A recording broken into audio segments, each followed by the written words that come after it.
ভিন্ন তড়িৎচালক বল ও ভিন্ন অভ্যন্তরীণ রোধযুক্ত দুটি কোষের সমান্তরাল সমবায় এবং সেই সমবায়ের তুল্য তড়িৎচালক বল নির্ণয় করতে হবে। দুটো কোষ ধরে নিলাম তাদের তড়িৎচালক বল E1 এবং E2 আর এদের অভ্যন্তরীণ রোধ R1 এবং R2, অর্থাৎ ভিন্ন তড়িৎচালক বল E1 E2 এবং ভিন্ন অভ্যন্তরীণ রোধ R1 R2, এদেরকে সমান্তরাল সমবায়ে যুক্ত করতে হবে, অর্থাৎ পজিটিভ প্রান্ত দুটো একটা দিকে এবং নেগেটিভ প্রান্ত দুটো একটা দিকে যুক্ত করতে হবে। তো যুক্ত করার পরে এদের তুল্য তড়িৎচালক বলটা নির্ণয় করতে হবে, অর্থাৎ এই দুটোর পরিবর্তে একটি ব্যাটারি দিতে হবে, একটি কোষ দিতে হবে, যাতে মূল প্রবাহ একই থাকে। তো সেটা নির্ণয় করার জন্য এই সার্কিটের সঙ্গে আমরা একটা বহিরোধ যুক্ত করলাম। বহিরোধ আর যুক্ত করা হলো। আচ্ছা, এই E1 এর জন্য ধরে নিলাম এই E1 এর জন্য এই বর্তনীতে প্রবাহ মাত্রা হচ্ছে I1, অর্থাৎ এখান থেকে I1 প্রবাহ হচ্ছে, এবং এই E2 তড়িৎ বলের কোষের জন্য আমার মূল প্রবাহ হচ্ছে I2, অর্থাৎ এইটা দিয়ে I2 তড়িৎ প্রবাহ হচ্ছে। সুতরাং আর এর মধ্য দিয়ে I1 এবং I2 দুটো প্রবাহই যাচ্ছে। আচ্ছা, এই যে বর্তনীটা E1 এবং R যুক্ত বর্তনী, আচ্ছা এখানে কতগুলো নাম দিই। এটা পয়েন্ট এ, এই পয়েন্টটা এ, এটা বি, সি, ডি, ই না দিয়ে এফ, আচ্ছা এখানটা জি দেওয়া হলো, এখানটা এইচ দেওয়া হলো, এবং এই দুটো পয়েন্ট এম এবং এন, যাতে বর্তনীটা ঠিক করে বোঝা যায়। তো আমরা এখন কেভিএল অ্যাপ্লাই করব দুটো লুপে, একটা হচ্ছে E1 এবং R যুক্ত এই লুপটা এবং একটা E2 এবং R যুক্ত এই লুপটা। সুতরাং প্রথম লুপটা হচ্ছে H A, H A, B, C, D, F, G আবার এইচ। সুতরাং এই লুপটাতে প্রবাহটা আমরা আই ধরেছি, এই লুপে আমরা কেভিএল অ্যাপ্লাই করি। এই লুপে কেভিএল অ্যাপ্লাই করলে যেটা পাবো সেটা হচ্ছে I1 R1, অর্থাৎ R1 এর মধ্য দিয়ে I1 প্রবাহ যাচ্ছে এবং এখানে R এর মধ্য দিয়ে I1 I2 দুটোই যাচ্ছে। সুতরাং I1 plus I2 into R সমান সমান এই বর্তনীটায় যে তড়িৎচালক বলটা আছে, অর্থাৎ E1। এটা হলো আমার 1 নম্বর ইকুয়েশন। একইভাবে 2 নম্বর লুপটায়, অর্থাৎ A, B, C, D, F, N, M আবার এ, এই লুপটাই কেভিএল, অর্থাৎ যে লুপে E2 এবং R আছে। তাহলে সেখানে প্রবাহটা I2 ধরেছি, I2 R2 এর মধ্য দিয়ে I2 প্রবাহ যাচ্ছে, I2 R2 প্লাস এই R এর মধ্য দিয়ে দুটো প্রবাহই যাচ্ছে।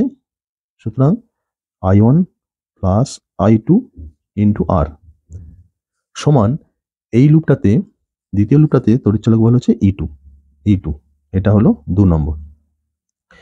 এখন আমাদের ক্যালকুলেশন করে মূল প্রবাহটা বার করতে হবে, সেখানে তুল্য তড়িৎচালক বল নির্ণয় করতে হবে। তুল্য তড়িৎচালক বল বলতে এই দুটোর পরিবর্তে একটি মাত্র কোষ লাগাতে হবে। ধরলাম সেই কোষটা হলো এইটা।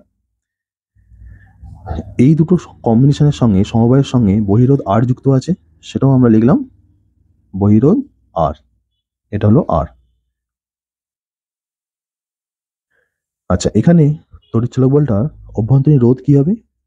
অভ্যন্তরীণ রোধ হবে এই যে R1 এবং R2, এরা তো সমান্তরাল সমবায়ে যুক্ত আছে। সুতরাং এইখানে যে তড়িৎ কোষটা, একটা তড়িৎ কোষ দেব, তার অভ্যন্তরীণ রোধ অবশ্যই R1 R2 সমান্তরাল সমবায় হতে হবে। তো সমান্তরাল সমবায়ে যদি তুল্য রোধ R হয়, তাহলে 1/R সমান 1/R1 প্লাস 1/R2 সমান R1 প্লাস R2 বা R2 plus R1 by R1 R2। অতএব R সমান R1 R2 by R1 plus R2, অর্থাৎ যে কোষটা লাগাতে হবে তার অভ্যন্তরীণ রোধ যেন এইটা হয়। আচ্ছা, এইটা হলো আর। আর এর তড়িৎচালক বলটা আমরা ধরে নিলাম ই, অর্থাৎ এই ই এর মানটাই আমাকে বার করতে হবে। তো এর মধ্য দিয়ে যে প্রবাহটা, সেটাও যেন আমার একই থাকে, অর্থাৎ আগের বারে আর এর মধ্য দিয়ে প্রবাহ হয়েছে কি I1 এবং I2 যোগফল। সুতরাং এখন যে প্রবাহটা হবে সেটাও কিন্তু I1 I2 যোগফলই হতে হবে, যেটাকে আমরা I ধরে নিলাম। সুতরাং আমরা ধরি যে মূল প্রবাহ I সমান I1 প্লাস I2। এখন আমাদের এই আইটা এখান থেকে নির্ণয় করব। তার জন্য আমরা প্রথমে এই 1 নম্বর ইকুয়েশনটাকে R2 দিয়ে গুণ করলাম। কি আসবে? I1 R1 R2 plus I1 plus I2 into R R2 সমান E1 R2। আচ্ছা, এই 2 নম্বর ইকুয়েশনটাকে আমরা R1 দিয়ে গুণ করলাম, সমান I2 R1 R2, R1 দিয়ে গুণ করলাম, R2 ছিল, প্লাস I1 প্লাস I2, আর এটা ছিল, তার সঙ্গে R1 গুণ করলাম, সমান এদিকে E2 ছিল এবং R1 দিয়ে গুণ করেছি। এখন এই দুটোকে যোগ করব, এই দুটো ইকুয়েশনকে যোগ করব। তাহলে এখানে I1 প্লাস I2 অর্থাৎ R1 R2 কমন যাবে, I1 plus I2 into R1 R2 plus এখানে I1 প্লাস I2, এখানে R এটা কমন গেল, ব্র্যাকেটের মধ্যে রইল R1 প্লাস R2 সমান ডান দিকটা হবে এই দুটোর যোগফল অর্থাৎ E1 R2 plus E2 R1 বা I1 প্লাস I2, এটাকে আমরা মূল প্রবাহ I ধরে নিয়েছি, সুতরাং এখানটা হবে I R1 R2 plus I R1 plus R2 সমান ডান দিকে যেমন আছে E1 R2 plus E2 R1, বা এখানে আমরা প্রথমে R1 প্লাস R2 দিয়ে ভাগ করি, তাহলে I into R1 R2 by R1 plus R2 সমান প্লাস I, এখানে R1 প্লাস R2 দিয়ে ভাগ করলে এটা আর থাকবে না, তাহলে IR সমান এদিকটা হবে যা ছিল তাই E2 R1 by R1 plus R2। আচ্ছা, এই যে R1 R2 by R1 plus R2, এটা কিন্তু আমরা আগেই পেয়েছি। এখানে এই R1, এই যে R সমান R1 R2 by R1 plus R2, এটা হচ্ছে আমার অভ্যন্তরীণ রোধদাব। সুতরাং এটাকে লিখলাম I R plus I capital R সমান E1 R2 plus E2 R1 by R1 plus R2, যেটাকে 3 নম্বর নাম দিল। এখন এই যে তুল্য সার্কিটটা, এখানে যদি আমরা ওই কেভিএল অ্যাপ্লাই করি বা ওহমের সূত্র অ্যাপ্লাই করি, তাহলে এই যে R, তার মধ্যে দিয়েও I প্রবাহ যাচ্ছে, এই যে বহিঃস্থ রোধ R, তার মধ্যে দিয়েও I প্রবাহ যাচ্ছে। সুতরাং ইকুয়েশনটা আমার আসবে যে I R plus I capital R, অর্থাৎ প্রতিটি রোধ এবং সংশ্লিষ্ট প্রবাহের গুণফলের বীজগণিতিক সমষ্টি, সেটা কার সঙ্গে সমান হবে?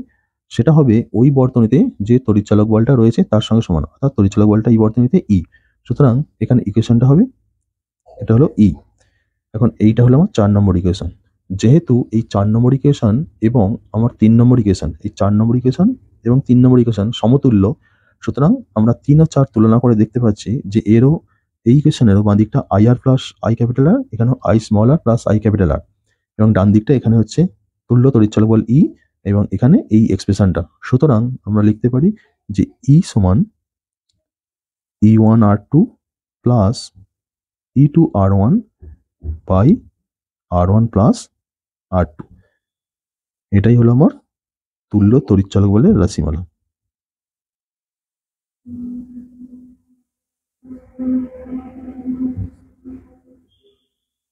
তড়িৎচালক বলের রাশিমালা।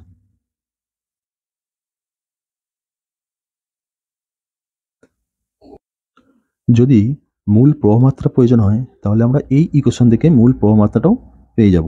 এখান থেকে লিখতে পারি I সমান ডান দিকটা E1 R2 plus E2 R1, নিচে এখানে বাঁ দিকে I কমন গেলে R1 R2 এবং এখানটা R plus R into R1 plus R2। সুতরাং এটা হলো আমার ওই বর্তনীর মূল প্রবাহটা।